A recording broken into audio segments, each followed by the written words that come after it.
सुबह से ही ऋतु उदास थी। वे बार बार घड़ी की तरफ देखती। उन्हें ऐसा महसूस होता कि घड़ी की सुइयां आगे खिसकने का नाम ही नहीं ले रही, मानो घर की दीवारें भी घूर घूर कर देख रही हों और फर्श नाक चढ़ाकर चिढ़ाता हुआ कह रहा हो, देखो हूं ना, बिल्कुल साफ सुथरा चमक रहा हूं ना, आईने की तरह, और तुम देख लो अपना चेहरा मुझ में, शायद तुम्हारे चेहरे के तनाव से बनी झुर्रियां इसमें साफ नजर आए। और वे ज़्यादा देर घर की काटने को दौड़ती हुई दीवारों के बीच न बैठ पाईं। वे किताब लेकर बाहर लॉन में आकर बैठ गईं। बाहर चलती हवाएं बालों को जैसे सहला रही थीं, किंतु मन था कि पुस्तक से बार बार विचलित हो जाता। वे लगी शून्य में ताकने और पहुंच गईं 20 वर्ष पीछे। सब कुछ उनकी नज़रों के सामने घूम रहा था। बेटा 10 वर्ष और बेटियां मात्र 7 वर्ष की थी उस वक्त। छुट्टी का दिन था और वे चीख रही थी अपने छोटे छोटे 2 बच्चों पर।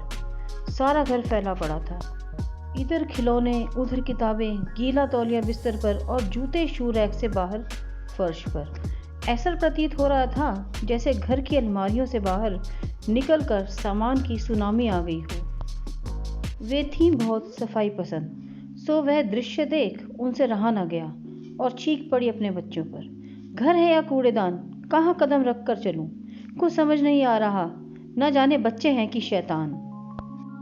दोनों बेचारे बच्चे उनकी चीख सुनकर सहम गए और सॉरी मम्मा कह रहे थे। फिर भी वे उन्हें डांट रही थी, कह रही थी, क्या मैं तुम्हारी नौकरानी हूँ? तुम लोग अपना सामान जगह पर क्यों नहीं रखते? बेटी मिन्ना डर कर झट सामान जगह पर रखने लगी थी और बेटा अपनी कहानियों की किताबें जमा रहा था। हाँ, उनके पति अनूप जरूर नाराज हो गए थे उनके चीखने से। वे कहने लगे, ऋतु, यह घर है, होटल नहीं। घर में 4 लोग रहेंगे तो थोड़ा बिखरेगा ही। यह सुनकर ऋतु और भी ज़्यादा नाराज हो गई और अपने पति को टोकते हुए कह रही थी, तुम्हारी स्वयं की ही आदत है घर को फैलाने की, वरना क्या तुम बच्चों को ना टोकते?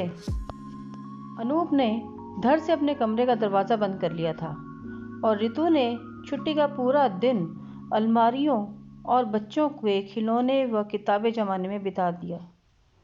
वे लाख सोचती थीं कि छुट्टी के दिन बच्चों को कुछ न कहूँगी, घर बिखरा पड़ा रहे मेरी बला से, किंतु सफाई की आदत से मजबूर हो उनसे रहा न जाता और अब यह हर छुट्टी के दिन का रूटीन बन गया था।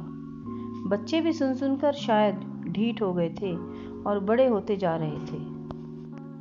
अनूप कभी कहते कि तुम अपना ध्यान कहीं दूसरी जगह भी लगाओ, बच्चों को करने दो वे जो करना चाहें, किंतु ऋतु को तो घर में हर चीज़ अपनी जगह पर चाहिए थी और वो भी पूरी तरह से व्यवस्थित।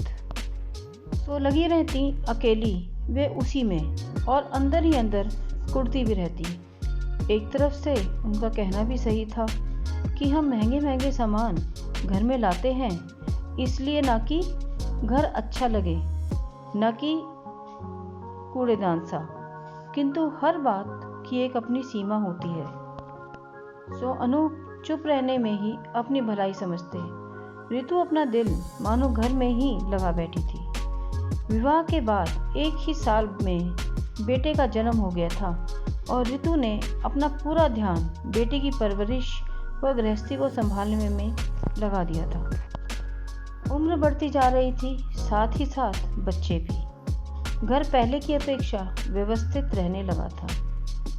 वक्त मानो पंख लगाकर उड़ता जा रहा था और ऋतु के चेहरे की झुर्रियों की संख्या दिन प्रतिदिन बढ़ती जा रही थी और साथ ही मन में बढ़ती कड़वाहट भी।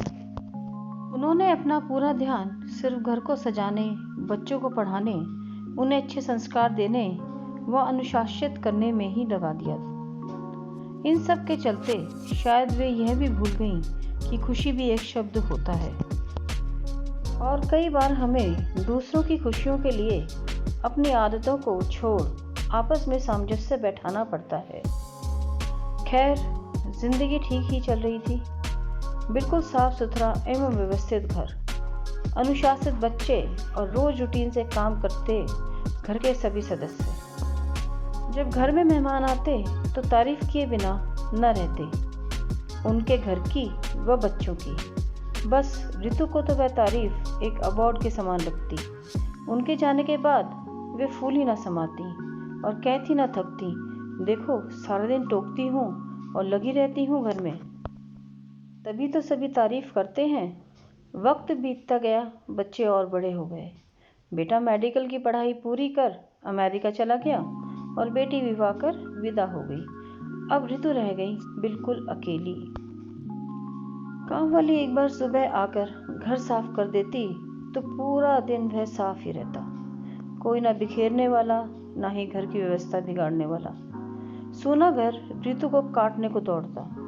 अनूप रिटायर हो गए, वे अपनी किताबों में ही मस्त रहते। ऋतु रह गई नितांत अकेली। मन भी ना लगता किताबों में। अपना ध्यान लगाने की कोशिश करती, किंतु शांत होते ही एक ही सवाल आता उनके मन में, अब कोई नहीं घर बिखेरने वाला। क्यों ना मैं खेली अपने बच्चों के साथ जब उन्हें मेरी ज़रूरत थी। क्यों ना पढ़ी कहानियाँ उनके लिए। घर बिखरा था तो क्यों ना रहने दिया। कौन से रोज़ ही मेहमान आते थे जिनकी चिंता में अपने बच्चों के साथ खुशनुमा माहौल न रहने दिया घर का। अब घर में चिड़िया भी पर नहीं मारती। क्या करूं इस घर का। कभी कभी परेशान हो अपनी बेटी मिन्ना को फ़ोन करती, किंतु वह भी हाँ हूँ में ही बात करती। वह तो खुद अपने बच्चों में व्यस्त होती, बेटा अपनी रिसर्च में व्यस्त होता।